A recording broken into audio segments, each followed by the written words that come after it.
Welcome to the latest MS Hear from the Experts webinar. This series is helping people better understand multiple sclerosis, highlights MS related resources, plus provides tools and tips to navigate their MS journey with more knowledge and confidence. Our intention is to help you learn more about this disease, the treatments, research, wellness strategies, our programs, and much more. My name is Shauna McKinnon. I'm a veteran, 25 years with multiple sclerosis, and I'm an avid cyclist and hiker and walker. And if there's one thing that I tell people when they're newly diagnosed is to keep moving if at all possible. If you can only move your little finger, keep it moving. I'm your moderator for today's broadcast, so I'm pretty excited about today's broadcast as well, staying active to enhance your physical wellness. Now, before we get into that, I want to take this opportunity to share that as of January 1st past, there's been a name change, and the society is now called MS Canada. Under this new name, we will continue to fulfill the mission of the MS Society of Canada and the MS Scientific Research Foundation, building upon our 75-year history of supporting the MS community and funding the most promising research to identify the cause and cure of MS, plus the development of new treatments. It is a new name, but it's easier to spell than society.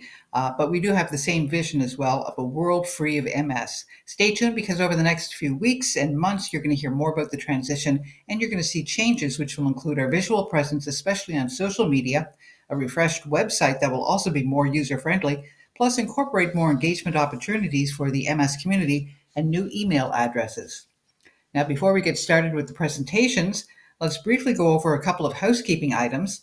Microphones have been muted, except for mine right now. They're going to remain muted for the entirety of the broadcast. If you do have a question for one of today's panelists, you can type it into the chat box on the right of your screen, and we'll try to get to as many questions as possible following the formal presentation, although we have received some pre-submitted questions to help get us started. The session is being broadcast on Facebook Live, and we welcome that audience to also type any questions into their chat box. Please note that questions pertaining to specific personal situations likely cannot be answered in this type of venue, so we recommend contacting your personal MS healthcare team or perhaps contacting the MS Knowledge Network for those questions.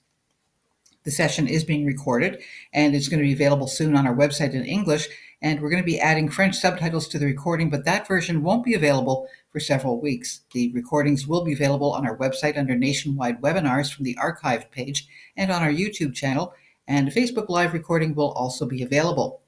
Please note that the MS Society of Canada does not approve, endorse, or recommend any specific product, therapy, or service, but provides information to assist individuals in making their own health and wellness decisions.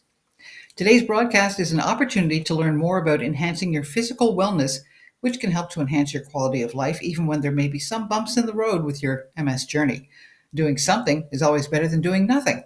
So identifying realistic steps towards achieving your goals is crucial to your success.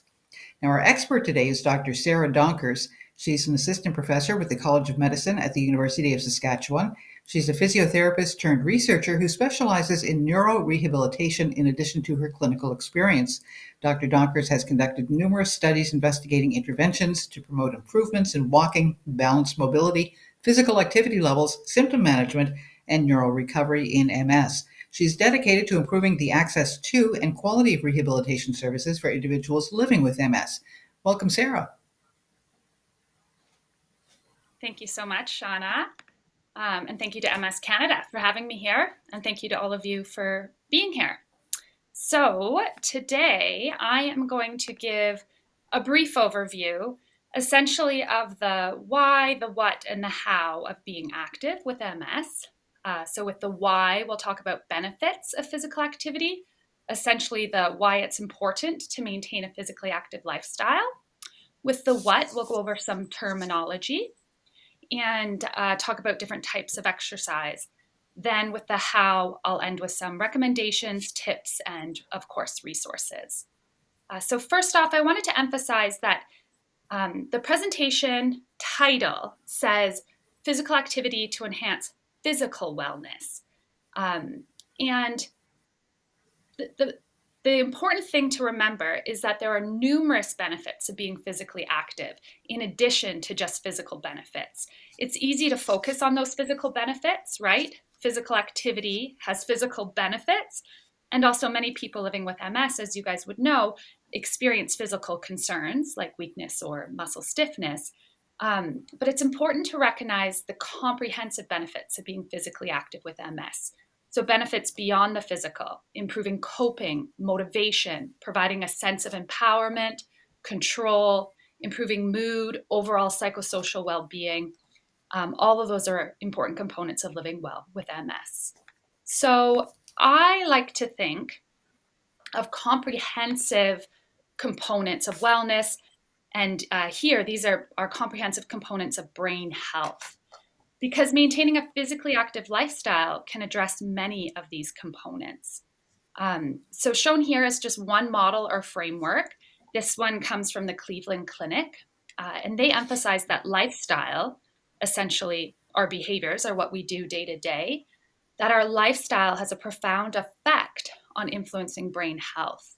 So if you look at the image on the right, sort of as a clock, starting at 12 o'clock, that top icon, the dumbbell weight, that represents physical activity. Going around in a clockwise manner, the apple represents nutrition. There's medical health represented by the heart, the importance of sleep and relaxation recommended by the moon. And then the chess piece highlights, or the knight is a chess piece. It highlights mental health and fitness. And then the speech bubbles are social interaction. So there's an interactive nature to these different pillars, but being physically active is important to many of the pillars. For example, it can help improve sleep and also our general health. So this includes two other frameworks, and I just want to show them to emphasize that there is a general consensus on the critical role of healthy lifestyle behaviors in impacting brain health and your experience of living with a central nervous system condition. So on the left here, you see again, exercise, nutrition, sleep, mental well-being, engaging in cognitively stimulating activities, and maintaining social connectedness. So that was from a recent systematic review on the lifestyle factors affecting brain health. And then on the right, this comes from Harvard Medical. Physical activity, nutrition, sleep, stress management. They also emphasize mental fitness, positive relationships, and similar to the Cleveland Clinic, they emphasize the importance of medical and general health. And so these different models show that physical activity is emphasized as its own pillar, but also positively influences several other pillars.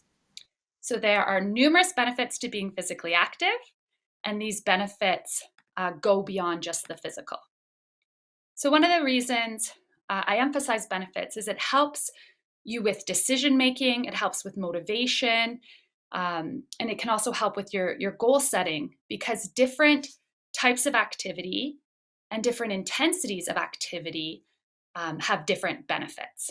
So there's benefits in all forms, and these benefits can include obvious physical benefits such as improving muscle strength, range of motion, as well as fitness and body composition.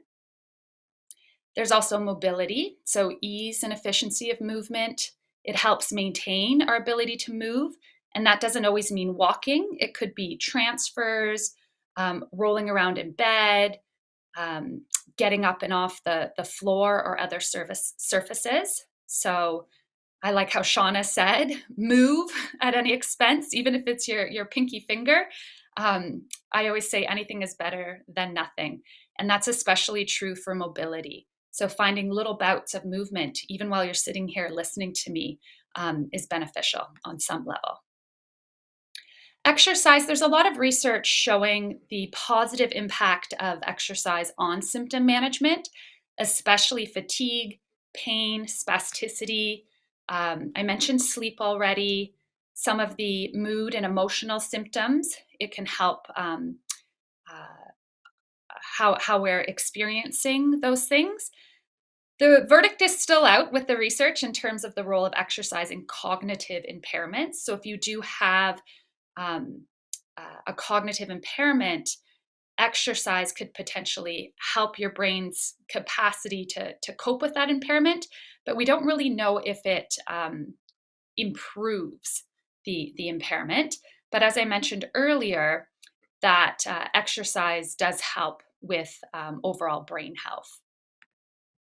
So, other benefits, general health and comorbidities. I wanted to make a point here that an exercise in addressing general health and comorbidities is important, um, especially because there's research showing that if you have a comorbidity, such as heart disease or lung disease or diabetes, in addition to your multiple sclerosis, it can not only make your symptoms worse, but it can also be correlated with loss of mobility faster and potential worsening of the MS disease course. So, general health is really important. And the good news is that exercise is a key component in maintaining healthy blood pressure, healthy body weight, healthy cholesterol. Emphasizing again the benefits beyond the physical.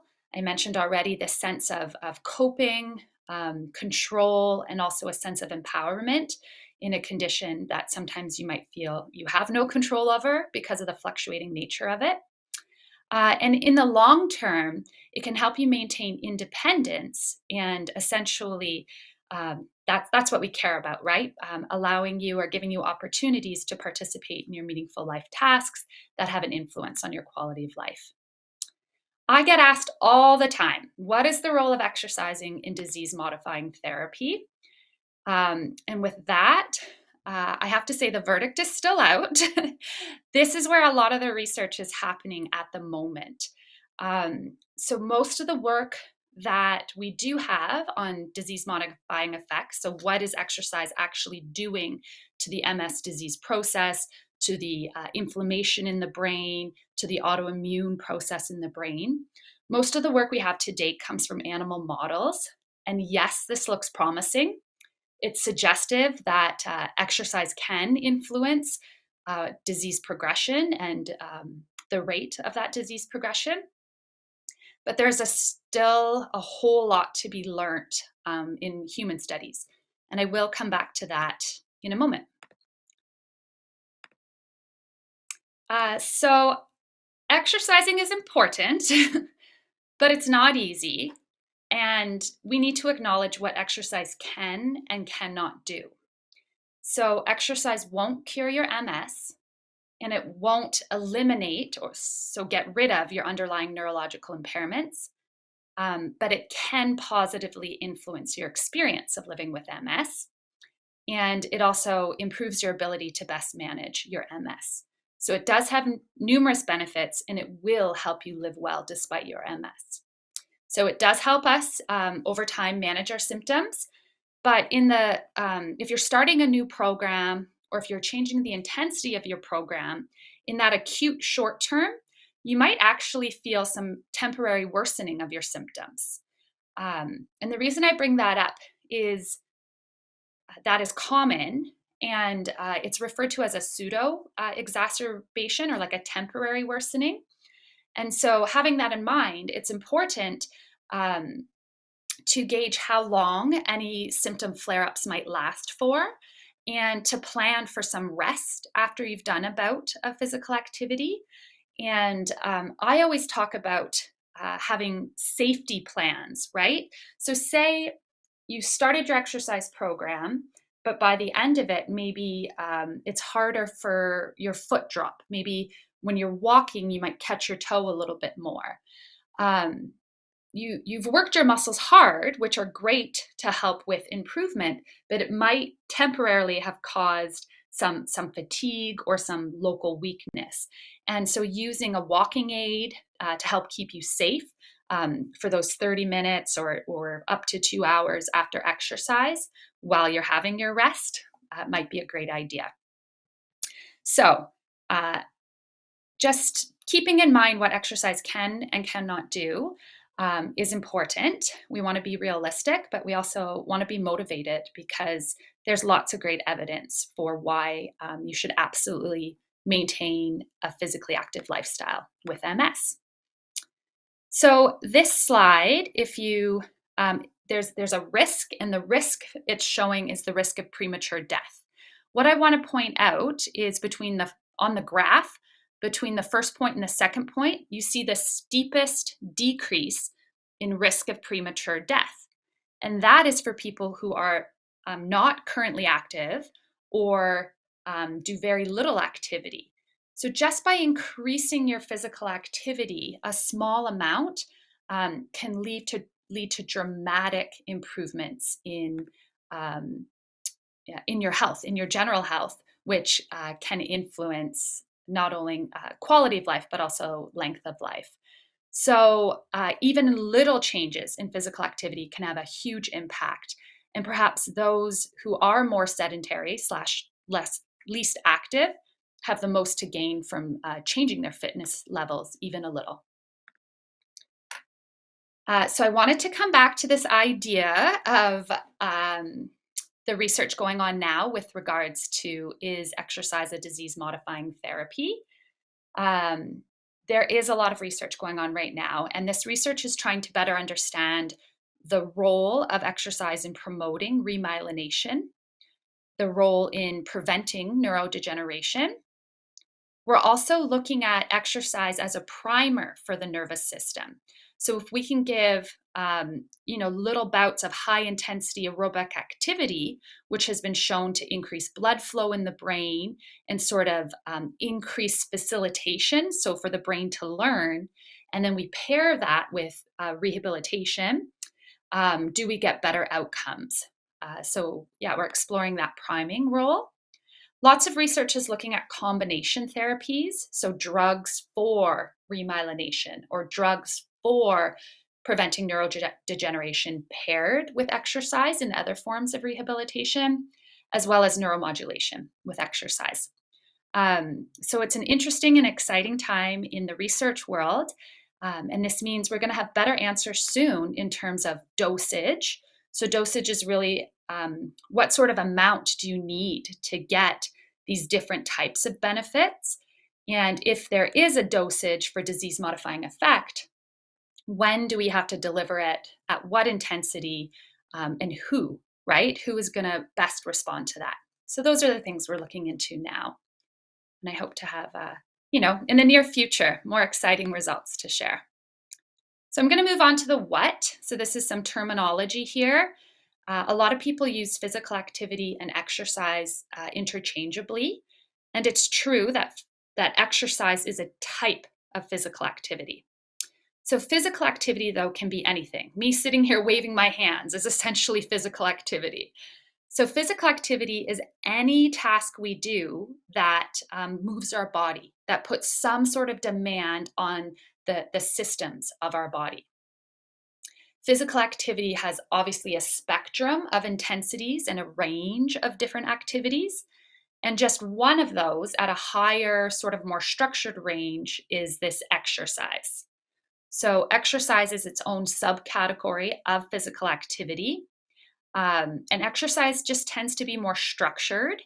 And we emphasize movements that are planned, they're repetitive, they're monitored. We purposely try to increase or progress the challenge level you're working at so that we're continually stressing the different parts of the body to try and make gains. So exercise, often we talk about strength training or aerobic training. Resistance is a type of strength training, but mobility, flexibility, those are all types of exercise. Physical activity could be just things you do in your home, walking around the house every day, gardening, recreational, leisure activities. And emphasizing both exercise and physical activity are important to make sure that we're minimizing sedentary behavior. So sedentary behavior is any waking behavior that doesn't really burn much energy. So sitting still or lying down without much movement.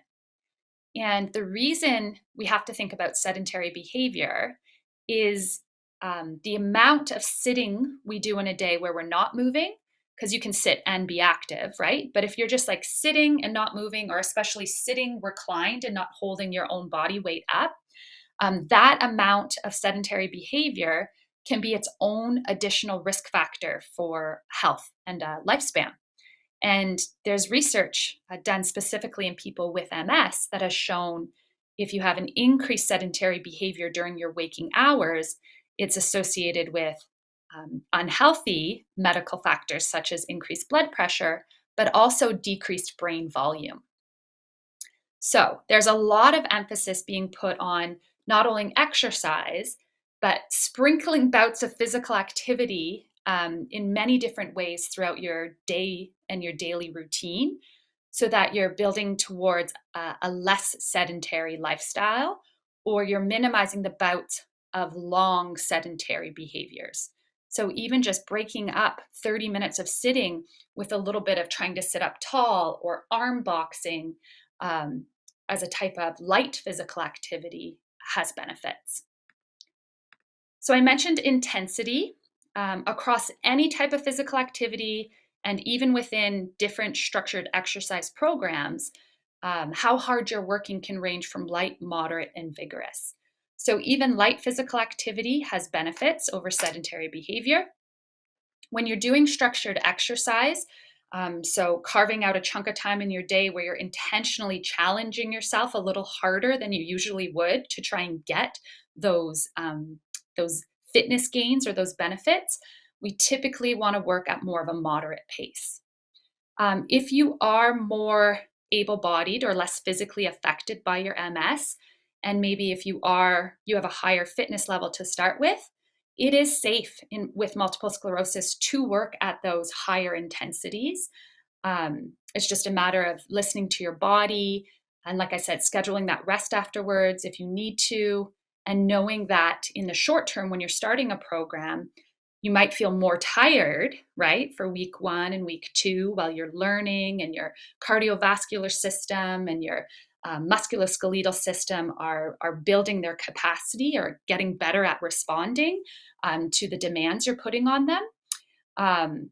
Over time, you actually get improvements in fatigue. So it is one of the best things we have to help with fatigue and symptom management. Okay, so I mentioned types of exercise.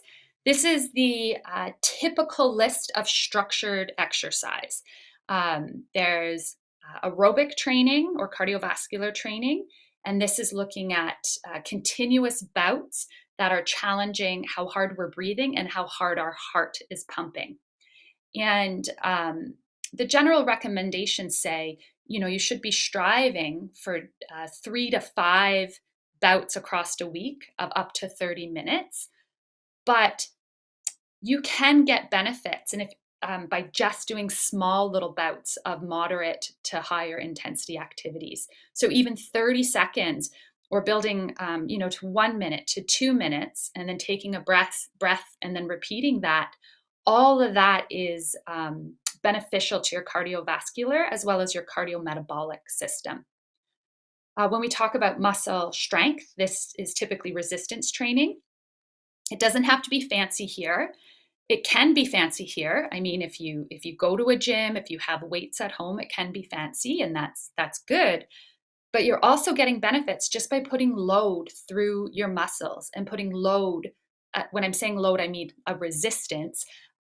So grabbing a water bottle or a can of soup, even using your own body weight. So just by putting an added load through your muscle while you're contracting it or moving it through a range of motion has great benefits for both your musculoskeletal health, but as well as your neuromuscular connections and your brain pathways to your muscle connections.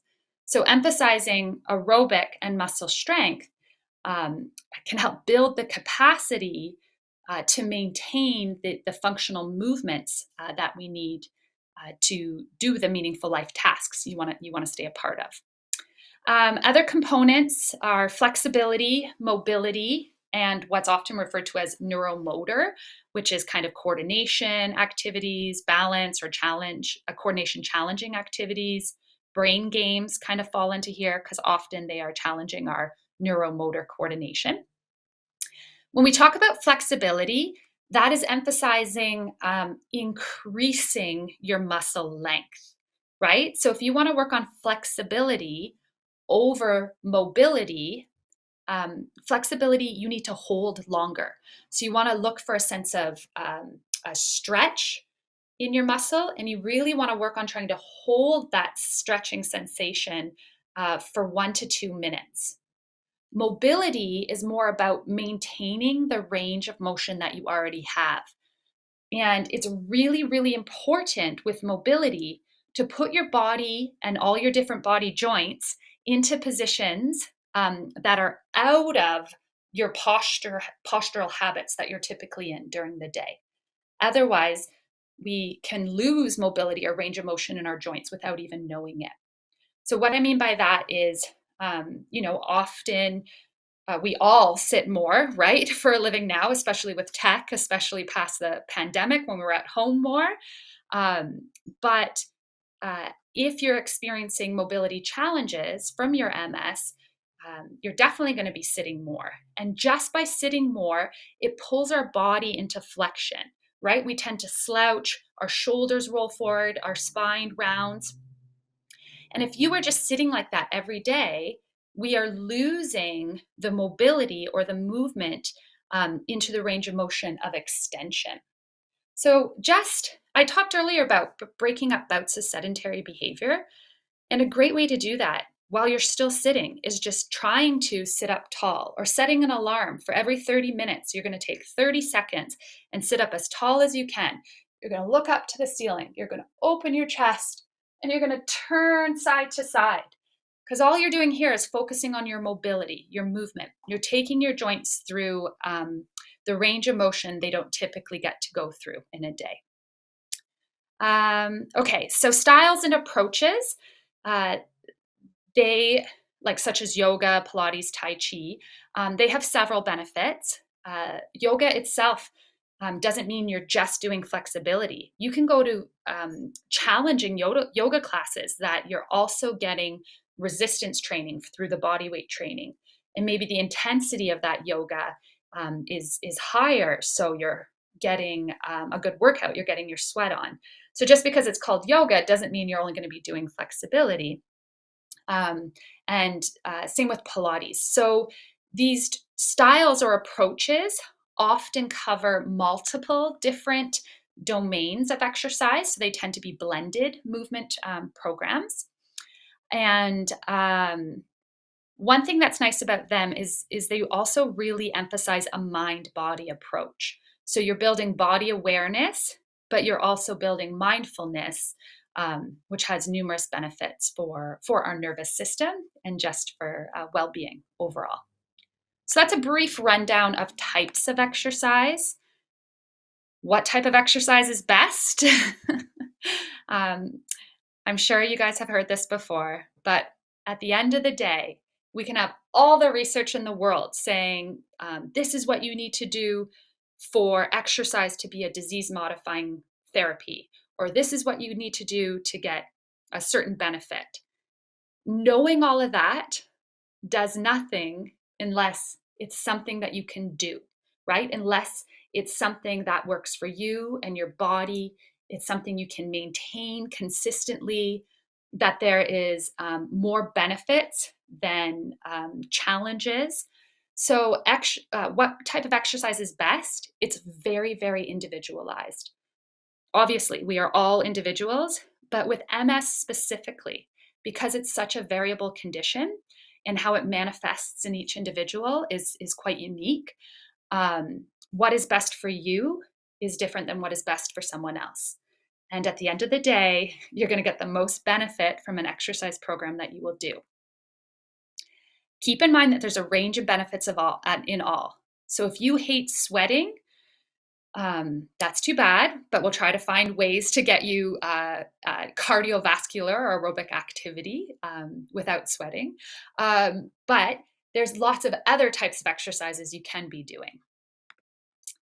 And I always tell people to consider their goals. We live in a day and an age when there's so much information at our fingertips, and sometimes it can be overwhelming, right? Sometimes it can be very motivating and supportive to have all these recommendations, but there's only so many hours in the day, and we can't fit everything in at once. So carving out your priorities and your focuses for right now. And know that living with MS, being active, is a moving target, right? So, what you're prioritizing day to day or over a week period will change. But at the end of the day, if you're keeping that mindset of it's important to minimize sedentary behavior and to try and build towards some structured exercise, then you're on the right path. Okay. So the next few slides have a summary of some of the existing recommendations. There's two really great guidelines that are evidence-based, the Canadian Physical Activity Guidelines, and then a more recent 2020 update that included some lifestyle physical activity recommendations across the MS disease course. So that information is in here. But as I already mentioned, in addition to being aware of the benefits, and in addition to being aware of targets, it really comes down to where you are currently at, both in terms of your MS in general, or sorry, your MS in terms of, what are your symptoms, what are their severity, and how have they manifested in your body? Because somebody might have one arm affected, and that's going to influence whether or not a certain movement causes you pain, or if a certain movement is giving you more benefit, right? So it comes down to where you're currently at with your MS, but also your general fitness. So if you were not active before, you're going to be starting in a different place than if you have come with some sort of sports background or movement background. But like I said earlier, you don't have to be an athlete. And quite frankly, you don't actually even have to like exercise to get benefits of being physically active, right? So it's about considering your likes and really keeping in mind your whys, right? So I mentioned there's the 2020 guidelines, and I've included a few slides that summarize your targets. Targets can be a double-edged sword, right? Because you might look at them and be like, I'm never going to achieve that. Or you might look at them and be like, I'm already doing more than that, right? Targets are good because they let us know what has been researched, what is safe. They let us know that exercise is safe in MS. And again, they give you a target. They're a recommendation of either a minimal goal you need to work towards to get benefits, or like an average goal once you have a level of fitness that you want to try and maintain. But if you read some of these targets and you're just like, nope, then that's not much use, right? Like it's demotivating. So keep in mind that anything is better than nothing. It's not an all or none phenomenon. So I've included the link here as well to our Canadian Physical Activity Guidelines, but both of them are together emphasizing that in addition to minimizing sedentary behavior, you want to try and build towards these bouts of structured exercise, especially combining aerobic activity and resistance training for the biggest benefits. So this is from the 2020 guidelines. I like that they separate some recommendations based on how your MS is currently affecting you, right? So if you are less physically affected by your MS, then really just focus on doing the things that you enjoy, or exploring, taking the opportunities to explore things to challenge your aerobic system or your musculoskeletal system, and making sure you're maintaining your flexibility and continuing to challenge your nervous system. So when I work with someone who's newer diagnosed and perhaps less physically affected by their MS, I am treating them essentially like an elite athlete. I want that nervous system to be sharp. I want them to be agile. I want to challenge their jumping, their balance, their reaction time. We have a lot of fun. We have a lot of fun here. And so I encourage you guys to always have a lot of fun and find ways of moving that are fun. If you are more physically affected by your MS, um, then because of limited movement capacity, but also because of increased sedentary time, just by the nature of the disease course, it's important to focus on complications that could arise in the lungs, as well as contractures that could arise in the limbs. So we definitely tack on breathing exercises or respiratory training exercises. More time is focused on flexibility. We try to do aerobic activity still if we can, but often we're considering, balance concerns and tying in maybe some upper limb movements. Um, and those were suggestions for structured exercise. Don't forget the added benefits of minimizing long bouts of sedentary behavior. So, regardless of how your MS is currently affecting you, um, just try to find little ways to move throughout the day. While you're exercising, you want to stay hydrated. You want to wear breathable clothing. Even if you don't suffer from fatigue or heat sensitivity, there's some research to show that exercising in a cool room or using pre cooling techniques is beneficial for everybody with MS. Um, the research is hinting towards being able to exercise at a higher intensity for longer without taking as long to recover. Speaking of recovery, you want to do something that is challenging for you, but you also want to be able to repeat it again, right, within 2 days. So if you're doing a really challenging aerobic activity, if you're not able to do it again, so you do it on a Monday, if you're not able to do it again on a Wednesday or a Thursday, it means you probably went too hard, right?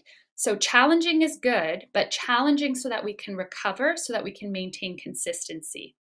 It's not an all or none, right? You don't want to work so hard in one bout that then you're sedentary for the next week. And again, what's so challenging in MS is there's those day-to-day fluctuations.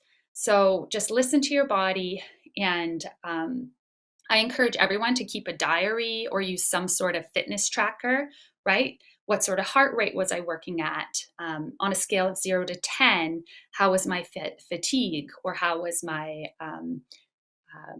pain or muscle stiffness, whatever your symptoms are.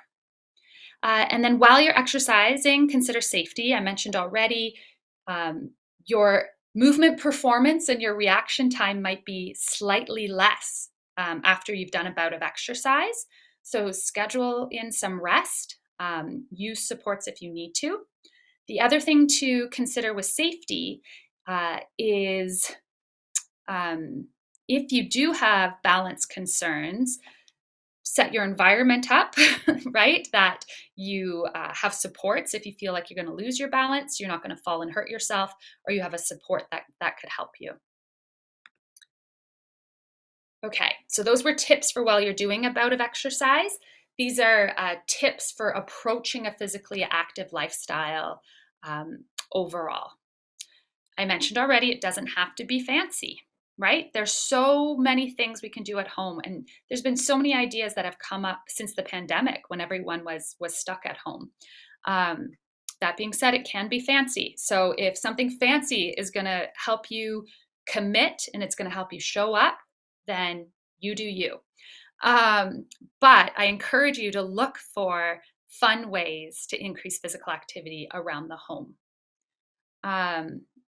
You can, do mini squats while you're brushing your teeth. You can do some dancing while you're waiting for your toast to pop, right? Little fun bouts throughout the day. You have to have a variety of options, and that's due to the fluctuating nature of MS. But I think also it's due to not being bored, right? Variety is good in life. And when you can't get your plan in a day, if you have a variety of options, you're still getting some physical activity in through the day. Find balance across the weeks. Like I said, it's a moving target. Maybe you were very fatigued this week or you had a cold. That's fine. It's your rest week. So then don't just like dive right back in and overdo it the next week. But at the same time, don't not get back into activity, right? So try to maintain that habit of being physically active. Consider ways you can monitor your frequency, type, and intensity. Just that process of keeping an activity diary or measuring the intensity of your symptoms can be empowering. And it also gives us a lot of information that we can reflect on and self monitor some of our behaviors. And keep in mind that anything is better than nothing. The remaining slides share a whole lot of resources. I know Carla's going to talk about some of these. And resources are important, but again, they're only important if you know how to find them and find the right resources that are good for you. And so I encourage everyone to take a look through these because different resources will be appropriate for different people. These are a list of our pre-recorded movement videos for our NeuroSask program. I get asked a lot about individuals who are in a wheelchair, right? Our brains seem to be better at finding ways to be active if we can walk, I think, because we tend to see sports related to activity or, walking just being an activity. In a wheelchair, there's special considerations for your upper limb health and your shoulder health. And there's also the addition of learning wheelchair related skills. So I've just included some specific resources on that. So be physically active, know that it's a safe and effective. Find ways to minimize your sedentary behavior and base that on something you like. And don't be afraid to ask for help and have fun because the best program is one you will do.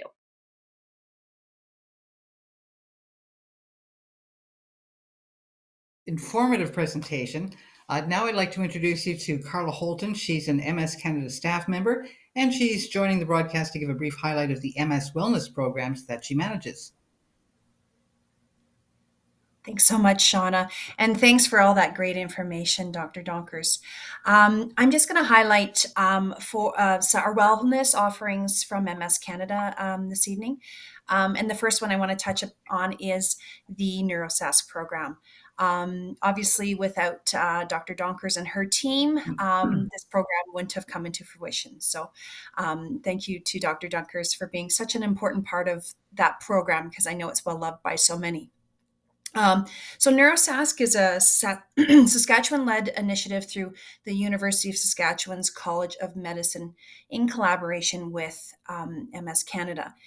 This was a program that was initiated by the needs during that pandemic. The NeuroSask program offers a 30-minute active portion every Tuesday and Thursday at 2 p.m. Saskatchewan time. And the active portion is a seated movement class led by a physiotherapist focused on alignment, seated postural control, body awareness, range of motion, muscle activation, and some resistance training and bouts of cardio sprinkled throughout. On those Tuesdays following the active portion of the session, individuals are welcome to stay on and attend a stretching class. And this portion will help with range of motion, pain, and spasticity management. On the Thursday classes, following the 30-minute active portion, it's followed with a Connect session. And this Connect session is a really great opportunity for individuals to hear from a wide variety of guest experts on health and wellness. So there's a variety of different topics that are hosted each week. NeuroSask is a program that individuals can register for at any time. There's not a set session, and it can be used as a drop-in program. As Dr. Donker said, some weeks you're not able to make it. This is a free online program and has been a really important part of our wellness offerings. And we're so pleased to have this program as part of our wellness portfolio. The next program that I'd like to share with you is Time at Home. TIME is an acronym for Together in Movement and Exercise. In 2021, MS Canada, in partnership with Toronto Rehab, presented a virtual exercise program. Time at Home is hosted twice a week with the help of our wonderful and amazing volunteer facilitators. The Time at Home program is a free online exercise program hosted on Zoom with an hour-long exercise session followed by a half-hour social. The feedback that we receive about the exercise portion and that social is that it's a really wonderful space, and that our volunteers have, provided a welcoming environment. And there's a great way for individuals to connect after that exercise portion. Working with clinical experts and researchers, the Time at Home virtual program was designed to closely replicate that in-person time program to ensure individuals were receiving those similar benefits from the in-person program. MS Canada runs these sessions anywhere from 6 to 12 weeks, and each session has 2 levels. In the first half of the session, the level 1 video is shown, and then level 2 is then shown at the midpoint to allow participants to move on to that higher level challenge as they're ready for those tasks because they've participated in level 1. In both level 1 and in the level 2 video, there's 2 separate challenges levels. So this allows participants to choose the level that suits their ability. So individuals can choose the more challenging level, or if they're not, they need to go to the other level, that's fine too. The current session right now is running until June 20th, and so it is closed right now, but there is another session starting in the fall with our first session starting September 11th. So anyone who's interested in this program, you do have to register, so feel free to email the wellness at mssociety.ca email that you see at the screen, and be happy to share that link with you as the registration opens. The next program I'd love to share with you is Yoga for Everyone. This is another program that individuals can register through MS Canada. This seated yoga program has been in our wellness offerings since 2021. There is a current spring session that's running until June 16th. And of course, this one also is a program that is closed for registration, but will be another program starting in the fall. And so that session will start September 15th. The one great thing about the Yoga for Everybody is that this program is kind of unique, that if you aren't able to make it to the free online session, you will receive a recording. So after the session, the recording is mailed out, and that recording is accessible for 1 full week. So this is really great for those people who have a really busy schedule and want to do the yoga. However, the Fridays that it's on don't work for them. Or if you really enjoyed the session or the class and you want to do the video again. So this is a really great one for that convenience for people who are busy or really enjoyed the class. And last but not least, pleased to share Spirit Club. So this is one of our newest offerings that MS Canada has. In August of 2022, we were pleased to announce our partnership with Spirit Club. Spirit Club is based out of the United States, and it is an online gym with a wide variety of different adapted exercise classes. The really great thing about Spirit Club is the fact that they have so many different options. So if you're someone who likes to have a wide variety, as Dr. Donker says, sometimes that's important to have a wide variety. There might be Zumba that you're enjoying, or boxing, or stretching, or yoga. There's really something for everyone. Additionally, Spirit Club hosts live sessions as well. So when you go on to their website and you create that account, you can go on and you can join their live classes as well. They have a variety, sometimes 2 to 3 a day. In many of the on-demand videos, there are 3 ability levels. So they'll have a seated full body, seated upper body, or standing option, which allows those participants to decide which option that they would like to follow during the exercise class. The classes typically last anywhere from 10 to 60 minutes, which is really great because it accommodates individual schedules or how they're feeling that day. Maybe they are a little bit more fatigued and aren't able to choose, that longer duration level. The other cool thing about Spirit Club is they have a few different language options. At this time, they offer English, Spanish, and ASL. In the months since Spirit Club has started, we've heard from individuals that they really appreciated the different variety and the opportunity to get active during any time of day. This is open 24/7. To participate and to create an account with Spirit Club, an individual needs to register with MS Canada, and then they will have access free of charge to Spirit Club Online Gym. The process is fairly user friendly, and once an individual is registered, they'll receive those instructions on how to create their profile with Spirit Club. The other wonderful thing is the staff at Spirit Club. So if someone's having difficulties creating that account, they're really great at assisting in getting an individual set up. And the other really cool option with Spirit Club is our second option. So option one is the online gym, having access to all those on-demand videos. But the second option is our weekly class, which happens every Tuesday at noon Eastern Time. So if you're registered for this class, you will receive your email with a Zoom link, and you can attend that weekly online session. Registration for this class never closes, and it's open until the end of the session. Each week, a new video is shown. So, we may have for a few weeks, we may have yoga, and then for next couple weeks, we may have Zumba. And these videos tend to be anywhere from 25 to 45 minutes long, except for in the case of gentle yoga, which usually tends to be about an hour in duration. And then individuals are welcome to stay on after their exercise portion for the half-hour Spirit Club social. This class is facilitated by, again, some of our wonderful MS Canada volunteers and provides that wonderful opportunity for individuals to connect after the class. So people can choose option one, the online gym. People can choose the class, option two, or both. So very excited to be able to offer all of these amazing wellness programs to our MS community. Spirit Club is available to those individuals living in Canada, living with MS or an allied disease, as well as their family caregivers can register for the Spirit Club. So, and check out all their wonderful offerings or come to one of our Tuesday classes. So as you can see, we have some wonderful offerings with Spirit Club helping us to round out what we've been able to offer to our MS community.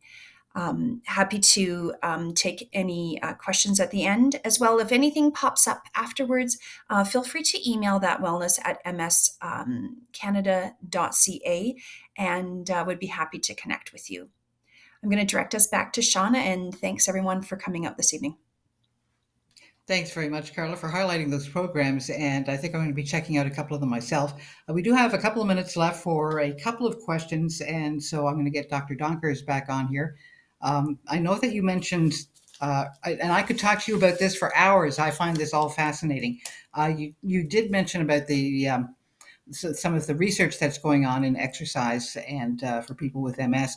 I'm wondering, do we have anything that shows the physiological benefits in the brain? Like, can we measure volume, oxygen level improvements, or connections in white matter improving? Like, can we do any of that right now?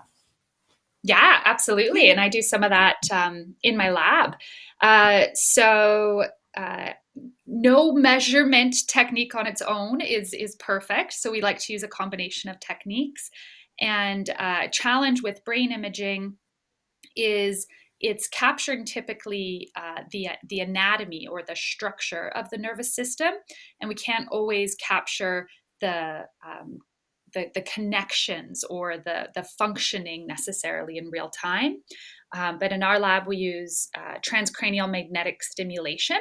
So we measure when we elicit a response we do this for motor nerves. When we elicit a response, how long it takes to get to the motor nerve. So we measure what's called motor evoked potentials. And that is linked to, like you said, connectivity and white matter integrity. We also do blood flow, right? We have a functional near infrared spectroscopy, or an FNIR as it's called, and we look at patterns and efficiency and changes of blood flow. We use structural MRI, and when we can, which is challenging because we don't always get access to our MRI machine, but when we can, we try to use functional MRI. Excellent. This is just going to prove once again that physical activity is not just good for the body, it's good for the brain, and we have proof, right? A little bit, Yeah, anyway. we And do. more to come. It's so good for the brain. Okay. Most of the questions that we've received have been pretty much covered in the presentation by both yourself and Carla. One question, though, that was not, where does physio fit in the physical activity spectrum? Would that be considered a Yeah. physical activity? Absolutely. It depends what you're doing with your physio, right? I meant to touch on that in types of exercise. So sometimes you'll be given what's referred to as like a symptom management program or an impairment targeted program, like stretching for one specific joint or something to improve range of motion and pain in that joint.